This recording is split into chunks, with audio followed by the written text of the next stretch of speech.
All right, so let's take a quick overview of this file, which is the AI wallet.python file. So I'll do a quick overview of this code and explain what's happening and how this file is doing these various functions. The next plan is to break it down into different roles, and then execute the process from there. But that's something for later. It's work in progress. All right. So quickly on a high level, I'm just going to select my pen. So quickly on a high level, we've obviously made some imports over here. This file that you see, it's basically imported for the machine learning component. So we are learning.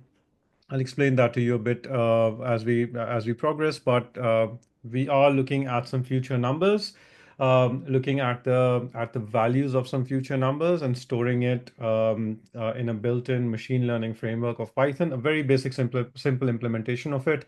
And then using that framework to predict some future prices. So trying to learn, trying to give a bit of intelligence to this program, but a very basic level one. Obviously, we've got our inferior URLs. I'm going to mask these. I will most probably change these and remove these private keys. But yeah, that's something for later. So for now, these are all the things that have been set up. Let me just clear my screen. All right. This is obviously the ABI of the file, which is our smart contract wallet. So this is the ABI of that file. Again, we'll take this ABI out into a separate file. It's a bit of a spaghetti code at the moment here. This is the token address. So this is where the test die smart contract is deployed. So you've got your test die smart contract. Um, over here, testi.sol. So I've already deployed it on the Sepolia. So just open your remix and fetch the address from there, and it should be loaded up. So this is what I was explaining to you that this is a random forecast for gas price prediction. So this plan is essentially learning. This program is essentially learning the gas price that is on the network, and it tries to do the transactions when the gas prices are low, right? Um, it tries to make the transaction efficient. So it's learning, it's storing about 10 prices in its memory, and it uses those prices to predict what the future price would be. And then does a transaction, schedules a transaction when the price is low. All right, so this is the function to obviously get the gas price from web3.eth.gas price. This is what it does.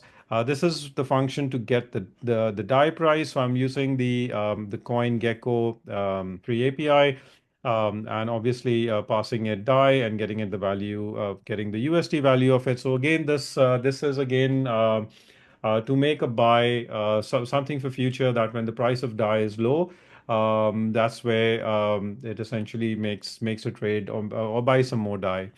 So again, this is going a bit of trying to build the intelligence of this program.